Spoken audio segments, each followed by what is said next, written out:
Hi everyone, welcome back to my channel and welcome for those of you who are new.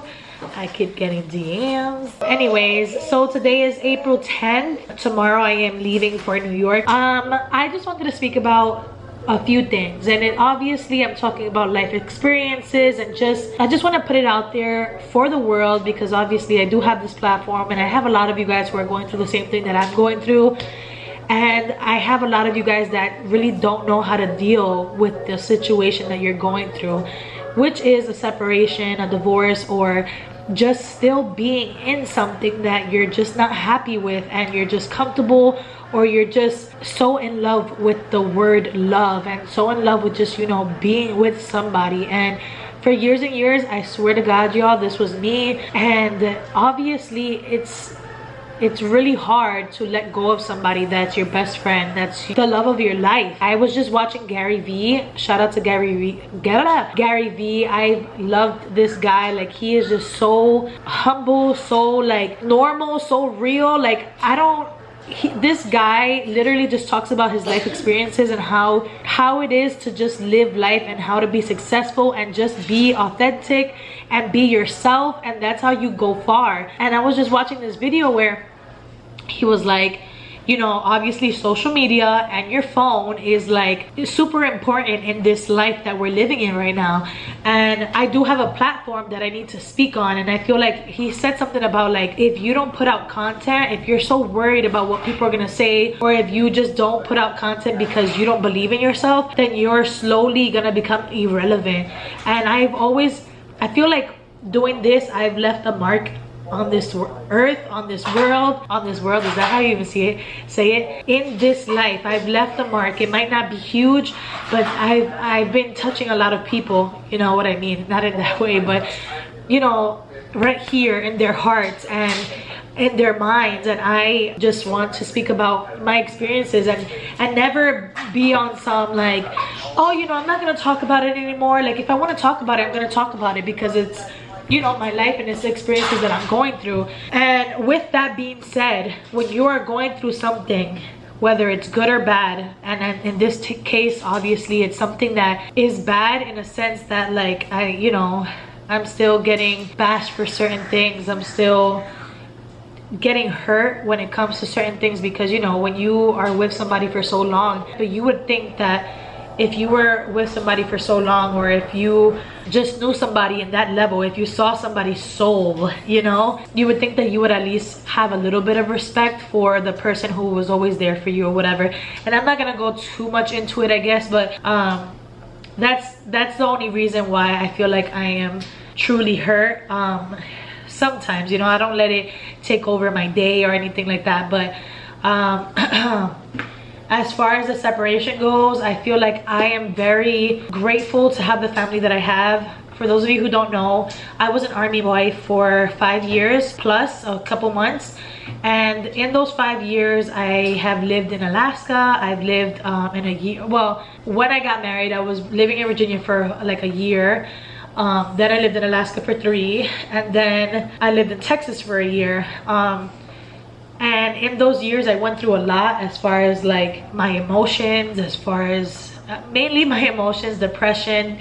And, you know, coming up from a Hispanic household and being from New York, you don't really like to talk about being depressed or being stressed out, or even want to admit that you're depressed, you know. And that definitely, like, living in Alaska definitely took a toll on me, especially with a lot of things that I was going through with baby mama drama, with, you know, being a stepmother, being away from family for years, only seeing my family. Y'all see how close I am with my family. I only would get to see them once a year. But the thing about being married and being an army wife, or just a military wife in general, and being in love with somebody, is that, like, and having a family, there's so much, but you literally sacrifice a lot. Like, my family, the one that I have right now, my immediate family, they were my number one always. But the second that I had Jericho, my firstborn, I literally, him and my husband and the family that we created was the number one. And then, you know, when we were in Alaska, my ex or whatever got custody of his son. So that right there was my family, and they were my number one. They became my number one. And so I went through a lot out there. And then on top of it, Alaska, you only have like 9 months only. You have 9 months of winter. You only have maybe 3 months of sunlight. So that darkness and no vitamin D definitely takes a toll on you.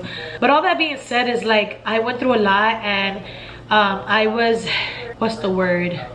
I loved somebody unconditionally. And when you love somebody unconditionally, you, I guess, kind of ignore a lot of things, you know. You let things slide a lot. In my relationship or whatever, I didn't go through any cheating that I know of. I didn't really suspect anything. I never dealt with that.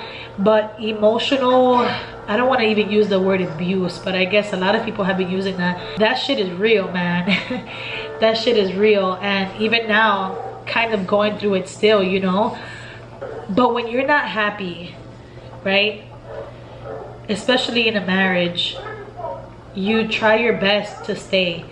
There was a time that I was in Alaska, and I ended, you know, I got to see my family at least once a year. And this year I had already seen my family once. And then I went through a rough patch with my ex or whatever. And then I was like, you know what? Maybe I just need to go again. Let me go again. Let me go out there. We got into a little argument. It wasn't to the point where I was like, I'm leaving him. But something happened over there where I was like, no, I cannot feel like this anymore. I cannot ignore the red flags. I cannot feel unappreciated. So basically what happened was my ex got custody, and it was an ongoing battle for about almost 3 years. And then that was around January of 2016 or 2015. And then I told him, okay, since I'm in Virginia and his, you know, son was in Virginia at the time too, I was like, I can pick him up. We can, you know, take the flight back to Alaska. Long story short, my ex was like, no, I want him to finish the school year. And I'm like, you know how that side of the family is. Like, they will literally take you back to court and say that you don't want him. And he was just going back and forth with me, saying that I'm young and I don't know what I'm talking about. I'm inexperienced. And then I ended up being right. But he wanted to argue with me for whatever reason. And then he ended up saying something about, you know, his baby mama, and I said something about her, and I forgot what it was, honestly, but I remember him saying, well, at least she's doing something with her life. She has a career.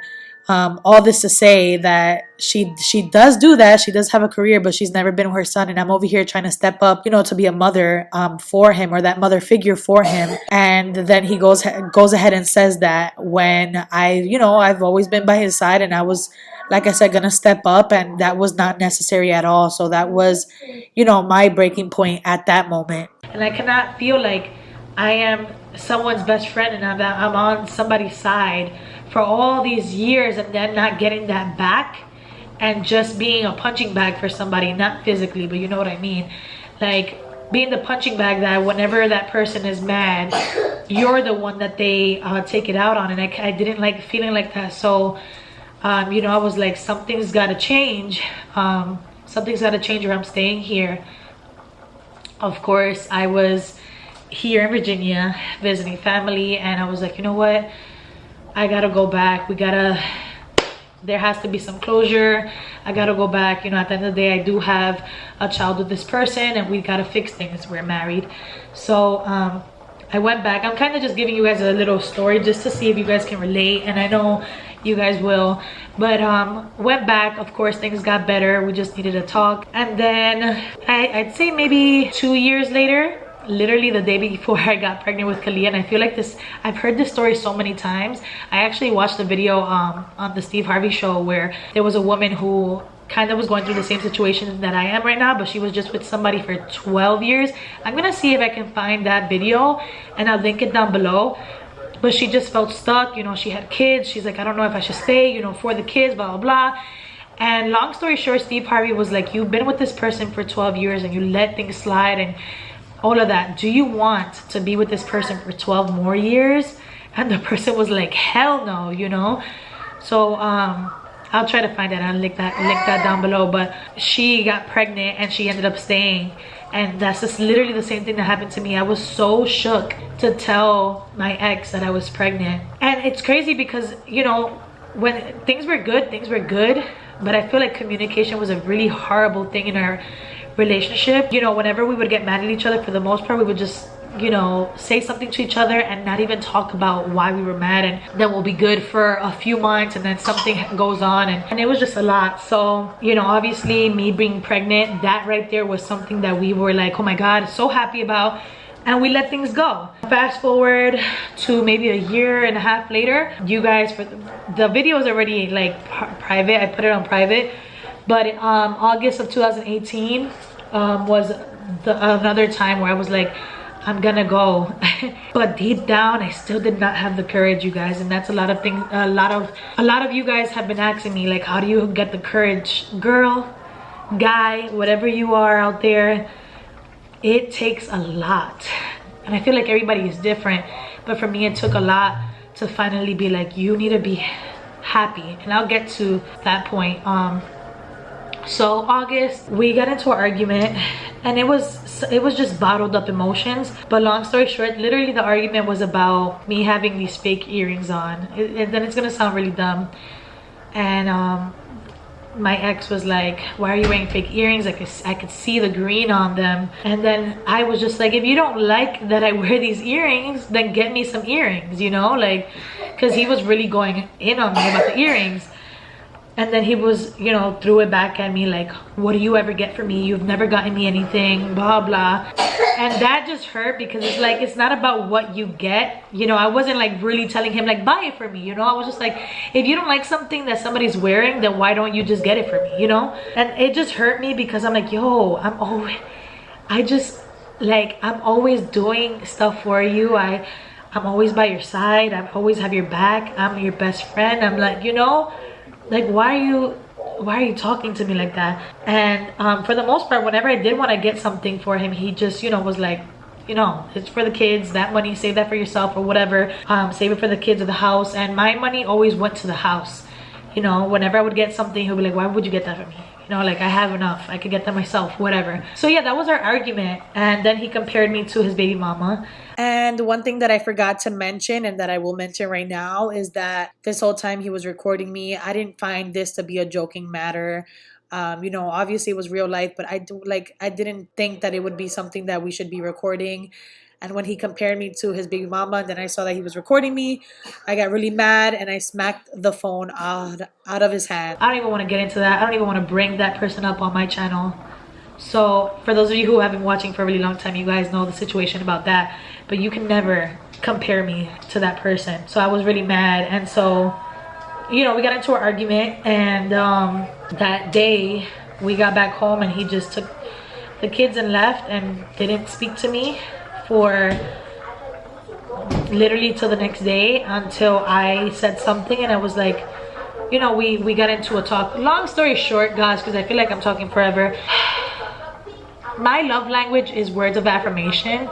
So I feel like when I'm mad, this is just me, when I'm mad, and let's say it's your fault, or let's say it's not even your fault, but if you just see that I'm mad, like little things like, you know, it's funny. There's a part on that song, Focus on Me, and actually in that video where I was talking about, like, where we got into that argument, I recorded that whole day. My daughter's right here playing. And that, I was listening to that song at the end and I was crying on camera. I'm not gonna put that video up again, but it says in the beginning, she goes, hands in the soap, got the faucet running and I'm still looking at you. Stuck on your phone, yeah, you stuck on the zone. You don't have a clue, but I don't want to give up. Baby, I just want you to get up. You know, and that right there, I'm just like, that's how I felt. Where, you know, I would be mad and let's say it was his fault or whatever the case may be on certain days. I just want you to get up. Come give me a hug. Come say, baby, I'm sorry. Baby, how can I work this out? You know, and I feel like I was always that person. Let me know down in the comments below if you feel like that. I was always the person to say sorry. I was always the person to give you a hug, because that's just my love language, you know. If it's, especially if I'm wrong, I'm sorry, baby, you know. Give you kisses, I'm so sorry. Like, that's just how I am as a person when, you know, when it comes to arguments. And yeah, the last time I also kind of recorded that day. For the most part, you guys saw, I guess, a lot of it. I ended up leaving in December, and when I decided to leave, like that same day, I was literally recording in the morning. Everything was good. We hadn't argued for a really long time. I had 2 jobs. I was the happiest that I'd ever been. I had been losing weight. I had YouTube, obviously, that I was doing for a living, and then I had Herbalife that I was doing. Like I said, I was losing weight. I was helping people lose weight. I was so happy. I was extremely freaking busy. Literally, Herbalife like took up my whole day. From the moment I woke up, which was 6 o'clock, until 11 p.m. literally talking to people every single day. And since I had a huge platform and people saw what I was doing, I had literally at least 100 clients a week for 2 months. Just take that in, you guys. I was so busy. And but you know, I felt like I was a go-getter. I felt like that's what I was, you know, putting out there, and that my ex was seeing that as well. And when I was in the marriage, I was a stay-at-home mom for a few years, and I always was told, you need to get a job. What are you doing with your life? You're not doing crap with your life. At the time, I was a stay-at-home mom to 2 kids and then 3 kids. But yeah, I was doing YouTube. I did what a stay-at-home mom does. For those of you who are stay-at-home moms, you know that we have multiple jobs and we don't get paid for it. But yeah, I'm the breadwinner. Do something, you know, like, what is your 5-year plan? You need a plan for the future. So when I had those 2 jobs, I was like, finally, I'm becoming the woman that he wants me to be. That was what I said. And it's funny because I feel like I would have cried saying that sentence a couple months back, but I just know who I am now, and I'm so happy that I do, and that I need to do stuff for me and for my happiness. But for years, I was always trying to be the woman that he wanted me to be. And in those 2 months, I was like I said, I'm finally the woman that he wants me to be. You know, I'm a hard worker. I'm getting money. I'm making more money than he is. And we're gonna start saving up money for hopefully a house. That's what we were planning, you know, for a bigger house, I should say. And so, you know, I was already planning for a new car. I wanted to get him a new car, or like customize the car that he had already. And so something hit the fan. You guys know I'm a stepmother. I don't really want to get too much into it, but I feel like I have to because it's like my story. For a while, there was a lot of things that was being said, a lot of manipulation, a lot of brainwashing, a lot of disrespect from my stepson's mother. And I got CPS called on, well, not me, but we got CPS called on us a handful of times. There was no abuse going on in the home at all. And as a mother that's an amazing mother and an amazing wife to 3 kids, 2 who are biologically mine and 1 who wasn't, but who I treated like was my, you know, he was my own. I was with all three kids 24/7. But you know, when it's hard to say this, but when a child isn't biologically yours and who just has some type of hate towards you because of brainwashing and manipulation and all of that, it's hard to bond.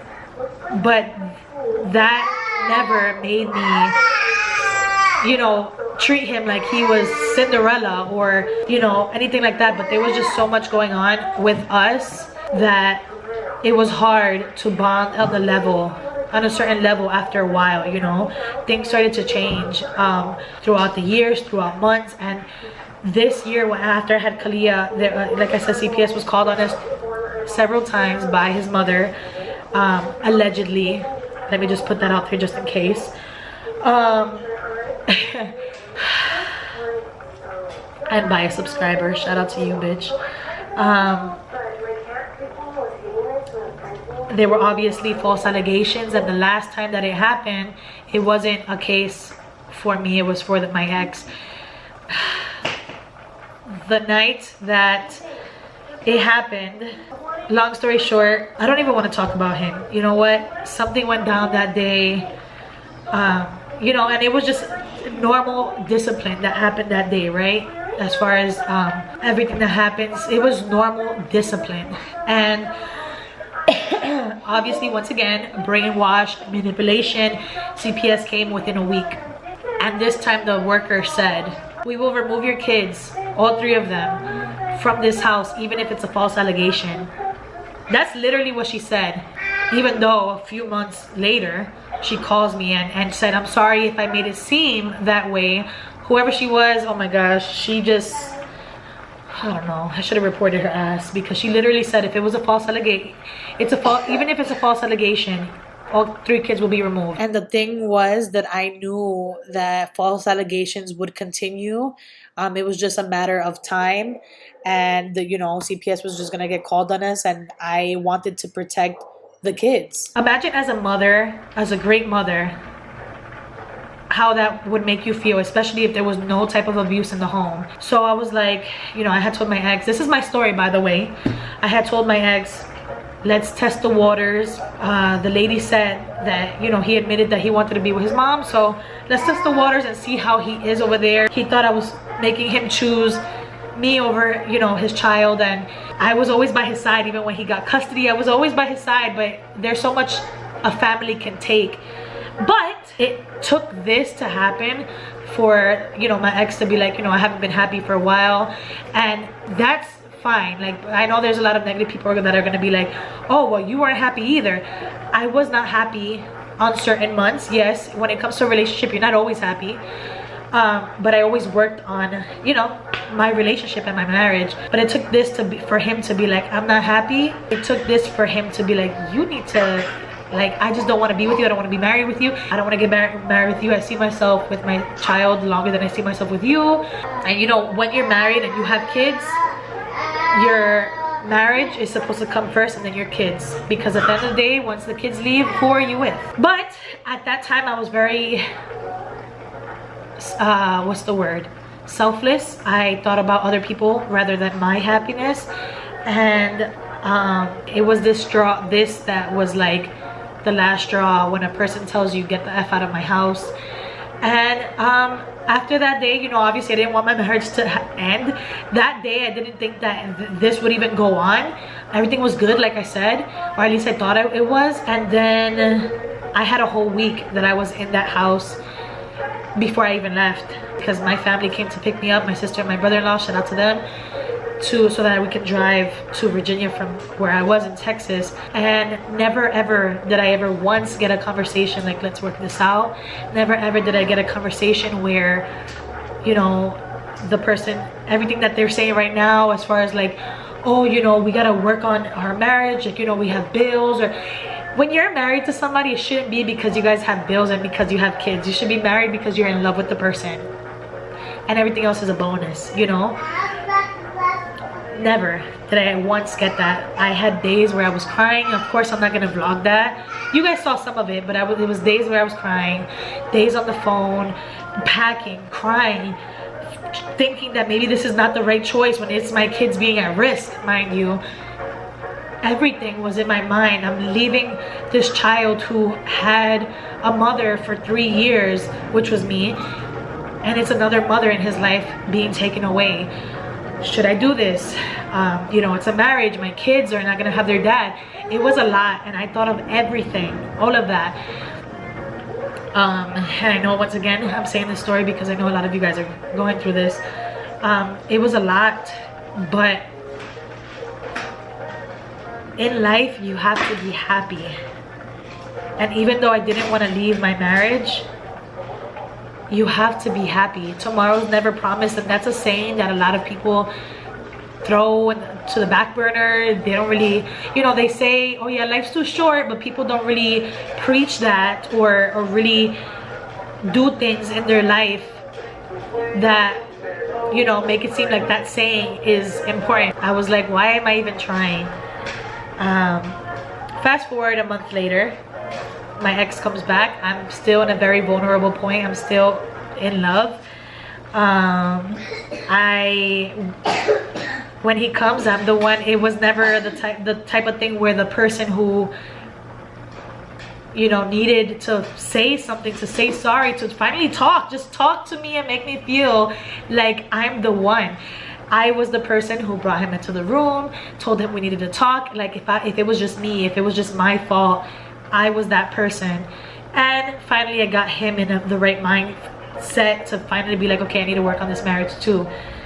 And everything was good, everything was perfect. He was just saying the right things, just being the person that I've always wanted him to be. This week I thought everything was perfect. I told him what I wanted to work on when I got back to Texas, that we were gonna pretend like I was just deployed and I would go see him every chance that I got. And then once he left, everything changed. And you guys, for those of you who follow my channel, you guys have seen the spiral. And my whole thing is that I just want this person to be mentally right and to just be civil with me, and to, we're gonna have these kids for the rest of our, you know, for our lives, and I just want things to be civil. And it's just still a very, very hard process right now, and I cannot wait till things die down, and I cannot wait till we get to a point where we're both happy and we both know that we have each other's backs no matter what. And I also vocalize this all the time, like I'm always gonna have your back no matter how bad you talk about me, no matter what. Like I'm always gonna have your back, even though you piss me the F off and you're making me want to be petty. But I'm always like, that's just the person that I am. But that is the story of how I finally decided to go, because a lot of you guys asked me, and I can't speak for anybody else but me, and this was my story. And there was a lot of things that are just not said, that haven't been said as far as me. There's a lot of things that I do not want to put out there or expose. That's not my character. I do not want to bring the devil into my house. I don't want the devil to bring me down, to sink me down into a dark place. And I am not a religious person, but I always tell, you know, this person, like, please get out.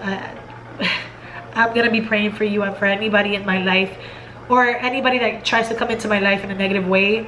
I try my best to pray, and I also pray that, you know, he gets out of this darkness that, you know, he said he was in, and just see the light, and to just be positive. Do not ever stoop yourself down to a level that will make you become a person that you're not. And don't get me wrong, I get to that point where I just become a different person because of things that are said, because of things that are being done to me. But you have to see the light, and you have to be positive. And even when it comes to baby mama drama, like, always take the high road, always be the bigger person. And I don't know if you guys have any comments or anything like that down below, let me know. But this is my story, and I will be talking about things like this here and there, just to try to give you guys advice and try to share once again my story. And this is a part of my life, and I want to put it out there, and I want to be able to help anybody out there as much as possible. And you guys have been asking for this, so yeah, this is my story, and this is how I ended up leaving. And it's still an ongoing battle, and I just pray that things get better. And at the end of the day, your kids have to see mommy or daddy happy. It's better to be apart and happy than together and horrible. Like, kids sense that. My sister sensed that when my mom and my dad were together. Like, my sister was 12 years old and she told my mom, like, you have to leave, because my dad was cheating. He's mentioned it on this channel before. He's a changed man now, but like, kids sense it, you know. And it's better to be happy, obviously, for your kids to see that you're strong and you've gone through a lot, but you're such a strong person and you handle things the right way, rather than them seeing you guys not in love anymore. Because kids, once again, they sense it. Kids are not dumb. But yeah, anyways, once again, comment down below any comments that you guys have. Thank you guys for hearing my story, and I appreciate you guys so much, and you guys will see me next time. Please subscribe if you haven't. Peace out. By the way, I hope you guys have happiness. I wish you guys happiness and positivity and love and health in your life. Peace out.